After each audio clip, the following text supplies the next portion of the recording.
जैसे ये मैं आपको भडली का सुना रहा हूँ। जो भडली नाम के जो हुए ज्योतिषी, उन्होंने लिखा, आषाढ़ी पूनम की सांझ वायु देखो नव के मास। और फिर उसने एक और कहा, आषाढ़ी मास पूनो गौन ध्वजा देख के देखो कौन। आषाढ़ी पूनों को गौन ध्वजा देख के देखो कौन। ध्वजा भी लगा दी है और हम पवन देख रहे हैं।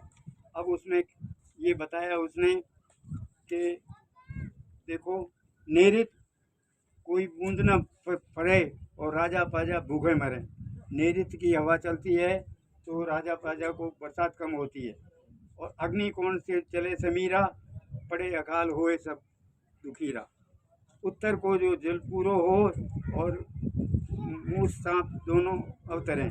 उत्तर की हवा चलती है तो बहुत अच्छी बात है। पश्चिम समय बहे समीरा, आगे बहे तुषार तो समीरा। उत्तर की अगर ये हवा चले तो बहुत मतलब सबसे बढ़िया बताया। ये बताया उत्तर की हवा, जिसको कहा है ये, उत्तर उपजे बहु धान और दाना खेत बात सुख करे किसान। अगर मान लो फोन ईशान धुंध भी बाजे, दही भात भोजन सब खावे। अगर मान लो ईशान की हवा चले तो इतनी बरसात होती है कि वो सब, हाँ वो सब हो जाता। तो वो अभी जो है, अब आप देख लो कौन सी हवा किधर की चल रही है, कौन सी हवा चल रही है। उत्तर बताए हैं। हाँ तो ठीक। अब रही सवाल ये अपने इसको तालाब भरने की, तो अभी 14 फीट बता रहे हैं। अब इसके अंदर दिक्कत इस बात की है कि ये कहाँ से नापा। इसकी नाप चौक कब होती है कि अभी हमारे तालाब के वहाँ एक जो सबसे हनुमान जी के वहाँ जलग्रा घाट के वहाँ है, उसका एक लास्ट वो सीढ़ी है, उसको कहते हैं भंडार का पगत्या। मैं नहीं कहता हूँ, शुरू से करते हैं भंडार का पगत्या।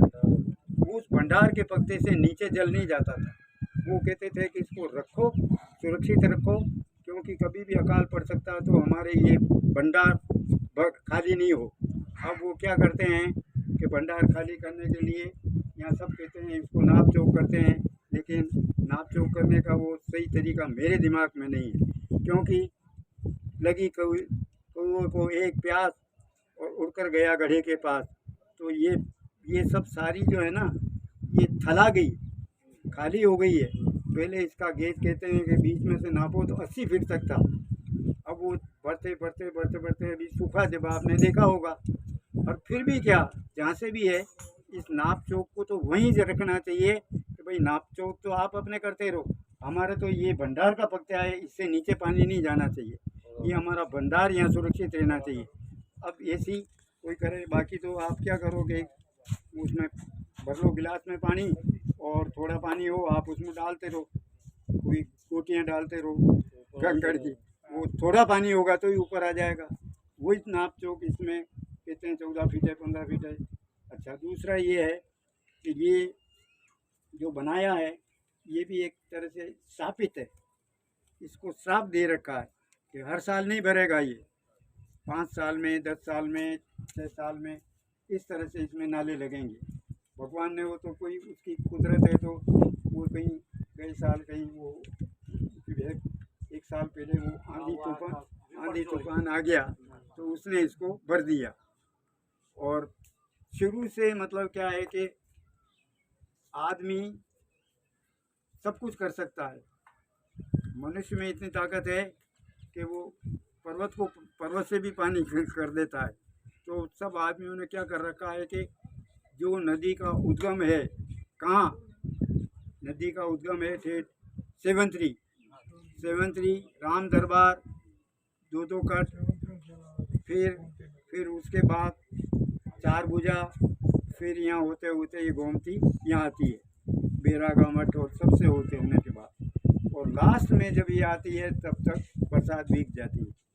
और ये इसीलिए ये सब सारा, सब पहले लोग थे चींटी ले अंडा चले और वो चिड़िया नावे दूर बंडर कर ज्योतित करे कि तो वर्षा भरपूर, वो उसको इस हिसाब से कहते हैं कि चींटियाँ अंडा लेके चलें और चिड़िया धूल में लौटें, तो वो ज़माना अच्छा होगा।